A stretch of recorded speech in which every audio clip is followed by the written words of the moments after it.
Top story, viewers. One thing that is established right now is that the centre gave permission and approved the premature remission of Bilkis Bano's rapists. The latest also is shocking. More revelations continue to emerge over the release of Bilkis's rapists. In affidavits exclusively accessed by India Today, it is made evident that the convicts may have been given a free run in prison, with all convicts enjoying over 2.5 years as parole or furlough or leave. Not just that, one of the convicts by the name of Mitesh Bhatt was also charged with outraging the modesty of a woman while out on parole in the year 2020. At least 10 of the 11 convicts were out in jail for more than 1,000 days, each either on parole, furlough or temporary leave. This comes after the Gujarat government had claimed that the convicts were released for serving 14 years or more in prison. But another shocking revelation has now emerged, as this affidavit shows.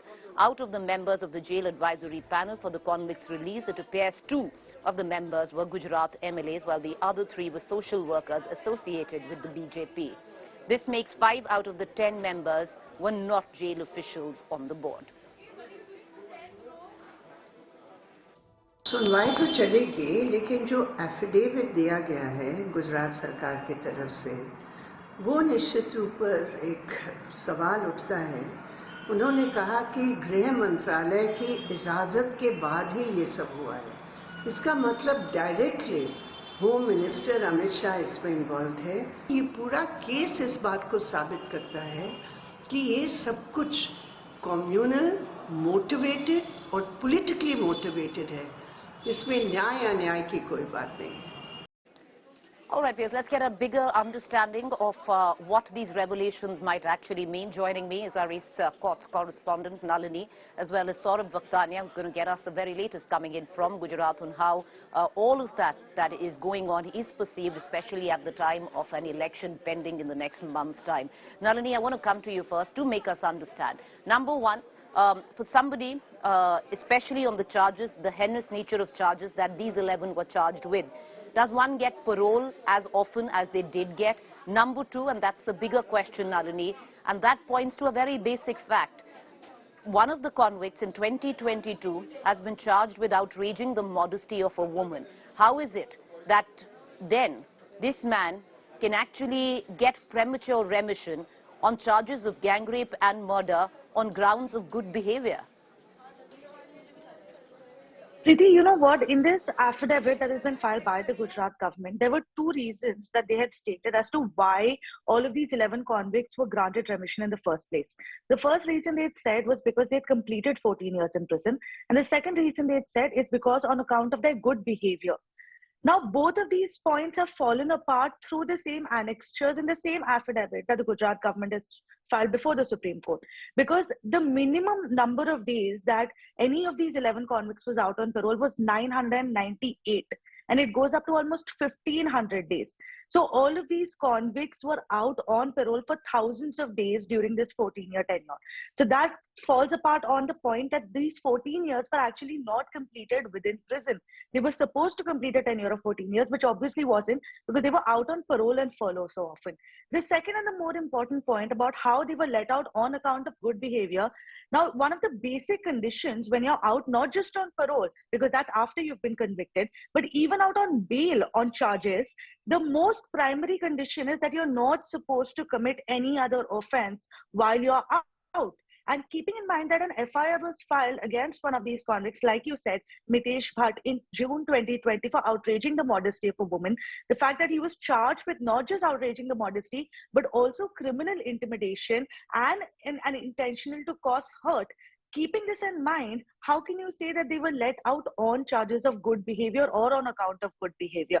Another very important aspect that you raised was the composition of this jail advisory committee. Because remember, Preeti, this 2020 FIR was filed in the same district where this jail was placed, and the superintendent of police of that district had signed off on the release of these 11 convicts despite knowing the existence of this FIR. So there is a lot that has been revealed in this Gujarat government affidavit, the hearing on the 29th of November is going to be extremely crucial, because even though the Gujarat government seems to have passed the buck on the center, saying that they were the ones who'd approved the release, the whole idea behind releasing these convicts had originated from this jail advisory committee through the Gujarat government, and it remains to be seen exactly who needs to be put in the dock for ensuring that not only these convicts should not have been released, but the fact that they've committed crimes even after being released on parole during their jail tenure. Nalini, thank you for joining us and giving us that update and breaking it down legally on what it might mean. But what does it mean politically, viewers? Gujarat goes to elections in a month's time. Nalini just laid it down. 29th November is when a clutch of pleas challenging the premature remission of these 11 convicts would be heard by the Supreme Court. Days from then, Saurabh, and I will bring you in on this, days from then, Gujarat will go to vote.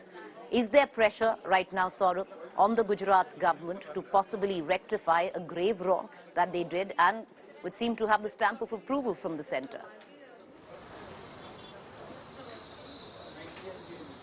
Well, pretty definitely they are on back foot, because since the time the release of all the 11 convicts, let me tell you, the government has not spoken a single time on record. None of the officials are trying. We tried to speak to so many of them. We went to Dahod, Godhra. We tried to speak to the superintendent, the collector, and so many others. In fact, I haven't reached out to the members of the jail advisory committee, but none of them have spoken on record. In fact, very interesting fact of this particular jail advisory committee is that many of them from the committee are actually the BJP workers, the BJP MLAs. So the intentions are clearly in doubt, and let me tell you that the BJP government is definitely on back foot. Let me tell you a very simple thing, because now the 11 convicts have been released, Preeti, but let me tell you there are several others who are raising the voice that several other people are still in jail, so they should let them off as well. Already the government is on a back foot and in the dock that how they have left the rapists, the gang rapists and the murderers out in such matter. And there is also pressure on the government. So there are two things which are going on, and therefore the government is not willing to speak at all on this particular issue, because it's already an election time in Gujarat, and this will be a very important issue that will be raised and keep going on the people's mind. Second thing about this particular release, let me tell you that the Bilkis Bano family is all the time saying that why they were not consulted before leaving all of them. Clearly, the affidavit says that. And also, when I visited Randikpur, where all the 11 convicts are based, the people over there are also saying that if these 11 convicts come back to the village, because right now they are not in the village, they are not staying in the village, but if they come back to the village, there is a threat to them, and they should not be let off.